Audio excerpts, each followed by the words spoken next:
बिस्मिल्लाहिर्रहमानिर्रहीम। अस्सलाम वालेकुम। मैं हूं बुशरा सदीकी और आप देख रहे हैं पब्लिक ओपिनियन। हर गुजरते दिन के साथ सूरत हाल नाजुक तरीन होती जा रही है। कियोस और अफरा तफरी बढ़ती जा रही है और इनमें बैठा हुआ एक आम पाकिस्तानी उस वक्त को याद करता है कि जब आसिफ गफूर सामने आकर इंडियन की बातों का, उनके जो भी नैरेटिव्स का एक भरपूर जवाब दिया करता था और हम तमाम पाकिस्तानी अपना सर फ़ख्र से बुलंद कर लिया करते थे। वो वक्त याद आता है जब कोविड था, लेकिन बैनुल अक़वामी सतह पर पाकिस्तान की कोशिशों को सराहा गया और कहा गया कि सबसे बेहतरीन हैंडल कोविड को पाकिस्तान ने किया। वो वक्त याद आता है जब टेक्सटाइल इंडस्ट्रीज़ पाकिस्तान में बूस्ट कर रही थी, लोगों को रोज़गार मिल रहे थे, मज़दूरों की ज़रूरत थी, यहाँ तक कि मज़दूर बाहर से बुलाने पड़े थे। वो वक्त याद आता है कि जब हमारे मुल्क में भी बम्पर क्रॉप्स हो रही थी। वो वक्त याद आता है कि जब मुसाफिरों को रास्ते में नहीं सोना पड़ता था, उनके लिए पनागाहें मौजूद थीं। वो वक्त याद आता है कि जब एक काम करने वाली हमारे पास आती थी और कहती थी कि बाजी आज जल्दी जाना है, मुझे 14,000 रुपये कलेक्ट करने हैं, क्योंकि अब मैंने अपने बच्चे को स्कूल में दाखिल करा दिया है, तो उस 14,000 से उसकी फ़ीस और किताबों का खर्चा पूरा हो जाता है। वो वक्त याद आता है कि जब हम सुकून से इसलिए सो जाया करते थे कि हमें पता है कि लंगर खाने खुले हुए हैं और कोई भी भूखा नहीं सोएगा।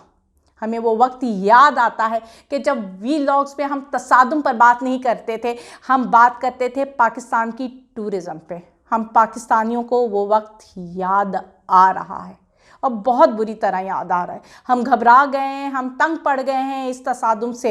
हम पाकिस्तान को खुशहाल देखना चाहते हैं, इसे आगे बढ़ता हुआ देखना चाहते हैं। इंटरनेशनली जिस तरह बैनुल अक़वामी सतह पर रोज़ हमें मार पड़ रही है, रोज़ाना लोग हमारे बारे में उल्टी सीधी चहमगोयां कर रहे हैं, हम इससे परेशान हैं। पाकिस्तान की हालात हैं कि वो आगे बढ़ने का नाम नहीं ले रहे। आज फिर इमरान खान की लाहौर हाई कोर्ट में पेशी। इमरान खान की जो बाकी थी, अब मैं जो वीलॉग कर रही हूँ वो एक आखिरी अदालत में पेश हो रहे हैं और उसमें देखना है कि ज़मानत मिलती है कि नहीं। लेकिन पहली 2 अदालतों में उनको ज़मानत मिल चुकी है 27 मार्च तक की। अब इमरान खान कहते हैं कि मैं अपने ही कारकुनान से छुप कर आया हूँ, उस गाड़ी में बैठ कर आया हूँ जिसको कोई नहीं पहचानता। उन्होंने ऐसा क्यों किया?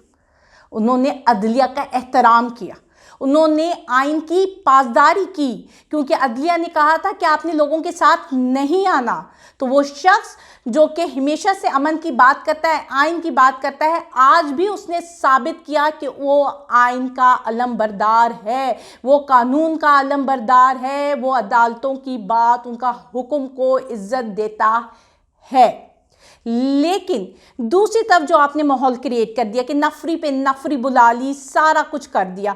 आप खुद एक मैसेज कन्वे करते हो कि जी देखो कुछ होने वाला है। जाहिर सी बात है, मैंने आपको बताया सोशल मीडिया का दौर है, खबरें यहाँ से वहाँ पे ट्रैवल करने में सेकंड्स भी नहीं लगाती हैं।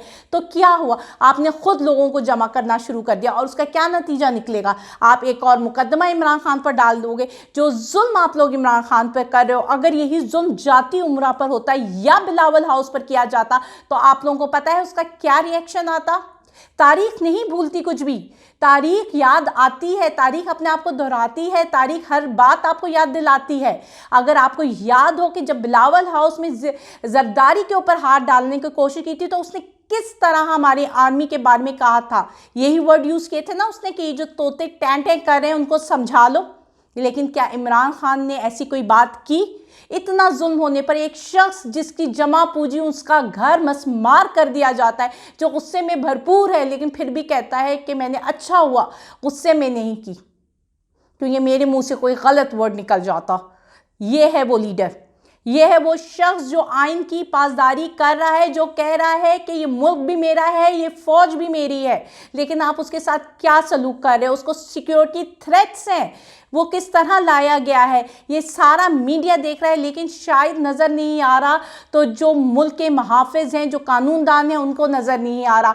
एक तरफ चीफ जस्टिस साहब कहते हैं कि वीडियो लिंक के ज़रिए हमें पेशी करनी चाहिए, तो क्या इस केस में क्यों भूल जाते हैं कि एक शख्स जो कि ex prime minister of Pakistan है और जिसको सिक्योरिटी थ्रेट्स हैं, उसको भी पेशी फिर वीडियो लिंक के थ्रू हो सकती है। एक ज़मानत की तो बात है, तो क्या ये पेशी, ये छोटी सी पेशी वीडियो लिंक के थ्रू नहीं हो सकती है?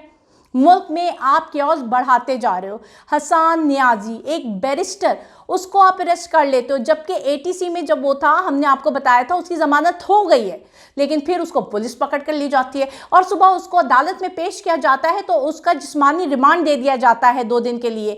کس کیس میں آپ اس کو جسمانی ریمانڈ دے رہے ہو؟ مطلب وہ شخص جس نے قانون پڑھا ہے, سمجھا ہے, جس نے اپنی زندگی قانون پڑھنے سمجھنے میں گزار دی ہے, جو لوگوں کو قانون کے ذریعے ان کا حق اور تحفظ دلاتا ہے, آج وہ خود قانون کے شکنجے میں پھنسا ہوا ہے.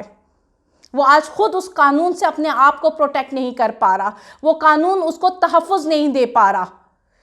کیا میسج کنوے کر رہے ہو لوگوں کو؟ اور پھر پوچھا جاتا ہے کہ عوام سڑک پہ کیوں ہے, عوام کیوں بول رہی ہے, عوام کیوں آواز اٹھا رہی ہے. ہر چیز کا ری ایکشن آتا ہے, equal and opposite reaction آتا ہے ہر ایکشن کا. آپ جو کر رہے ہو وہ عوام کو ری ایکشن تو دے گی. اور پھر الزام عمران خان پر لگانا, آپ عمران خان کے بھی ہاتھوں سے بات نکل چکی ہے, کیونکہ جو عوام دیکھ اور سہ رہی ہے, جب اسے آٹے لینے کے لیے کھڑا ہونا پڑتا ہے اور اس کو دھکے مارے جاتے ہیں, اس کو آٹا نہیں ملتا ہے, اور پھر الٹا پولیس نامعلوم افراد پہ کمپلین درج کرتی ہے کہ جی آٹا چھیننے کی کوشش کی گئی. یہ حالات ہیں آپ کے ملک کے کہ لوگ جن کے گھروں میں 4 دن سے چولہا نہیں جلا, جن کے گھر میں روٹی نہیں پکی, جب وہ آٹے کی لائن میں لگتے ہیں اور سننے میں آتے ہیں ان کو کہ جی یہاں آٹا مل رہا ہے اور مفت اور سستا مل رہا ہے, تو وہ بیچارے لائن میں لگتے ہیں.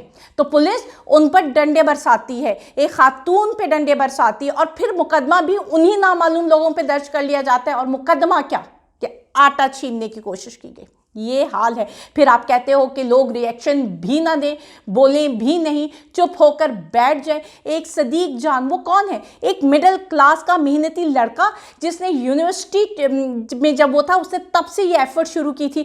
ایک خواب تھا اس کا, وہ ایک خواب لے کر اس دنیا میں آیا, اس میڈیا کی دنیا میں آیا. اس نے اپنی محنت کے بل بوتے پہ نام کمایا. جب وہ یونیورسٹی میں تھا اور اس کا جب کارڈ بھی نہیں بنا ہوا تھا وہ میڈیا کا, تب وہ سپریم کورٹ کے باہر کھڑا ہوتا تھا اور آسان لفظوں میں لوگوں کو پوری سپریم کورٹ کی کارروائی بتایا کرتا تھا اپنے یوٹیوب, اپنے وی لاگ کے تھرو.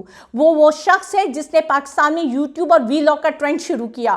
وہ ایک نوجوان شخص جو محنت کرتا تھا, جو اپنے سپنوں کو اپنی محنت سے پورا کرنا جانتا تھا, حق حلال سے پورا کرنا جانتا تھا, جو حق اور سچ کے سامنے ڈٹنا جانتا تھا, جسے پتا تھا صحیح اور غلط کیا ہے, وہ جانتا تھا. آج آپ نے اس کو پکڑ کر جیل میں ڈال دیا, اس کے منہ پہ کپڑا ڈال دیا کیونکہ وہ آپ کو دہشت گرد لگتا ہے. لیکن پھر بھی اس نے وہاں سے قیدی وین میں بیٹھ کر پیغام دیا کہ آپ پولیس کے ساتھ کوآپریٹ کریں, آپ قانون ہاتھ میں نہ لیں, ہم بات کریں گے, لیکن جب میں باہر آ جاؤں گا اور جو کچھ میں نے کہا میں اس پر ڈٹا ہوا ہوں, میں کھڑا ہوا ہوں. تو یہ میسج ہے کہ آپ جو کر لیں, آپ لوگوں کو پکڑ لیں, بند کر لیں, باندھ لیں, لیکن لوگ ڈٹے ہوئے ہیں اور کھڑے ہوئے ہیں. اب کچھ بھی نہیں ہونے والا. یہاں پہ مذاق بنا دیا ہے آپ نے غداری کے قانون کو, بغاوت کے قانون کو, دہشت گردی کے قانون کو. یہ مذاق بن کر رہ گیا ہے. ہماری تاریخ میں یہ قانون جو ہے قانون کے نام سے نہیں, مذاق کے نام سے جانے جائیں گے جو آپ کر رہے ہیں. دوسری طرف ہمارے جو ملک کے ایکس آرمی چیف تھے وہ ایک انٹرویو دیتے ہیں. ان کے انٹرویو پہ زیادہ باتیں نہیں کروں گی, پر صرف میں یہ کہنا چاہوں گی کہ ایک گھر کا سربراہ ہے جس کے ہاتھوں میں کچھ نہیں ہوتا اور جو اس کے بچے ہیں وہ اپنی منمانی پہ منمانی کیے جا رہے ہیں. آپ نے پورے ادارے کو مشکل میں ڈال دیا. آپ نے سارا الزام اپنے اداروں میں ڈال دیا اور آپ کو لگتا ہے کہ جو گھر کا سربراہ ہے وہ اپنے بچوں پر سارا الزام ڈال دے گا تو کیا وہ پاک صاف ہو جائے گا؟ اور دوسری طرف ہمارے پرائم منسٹر, جوکر اعظم, وزیر اعظم شہباز شریف, وہ کہتے ہیں کہ جی پاکستان میں پہلی بار میرٹ پہ کوئی تعیناتی ہوئی ہے. تو مجھے جو میری عقل ہے وہ بڑی ناقص سی ہے, مجھے باتیں سمجھ نہیں آتی ہیں. تو میں چاہوں گی کہ ہمارے جو پرائم منسٹر صاحب ہیں نا وہ مجھے ایکسپلین کریں کہ آپ کے کہنے کا مطلب ہے کہ اس سے پہلے جتنی بھی تعیناتی ہوئی ہیں وہ میرٹ پہ نہیں تھی. آپ کیا کہنا چاہ رہے ہیں؟ اور اس کے بعد میں پرائم منسٹر صاحب آپ کو یہ بات بتاتی جاؤں کہ یہ ملک بھی ہمارا ہے اور یہ فوج بھی ہماری ہے. ہم پاکستان کے عوام اپنے ملک سے بھی بہت پیار کرتے ہیں اور اپنی فوج سے بھی بہت پیار کرتے ہیں. پاکستان زندہ باد. اللہ حافظ.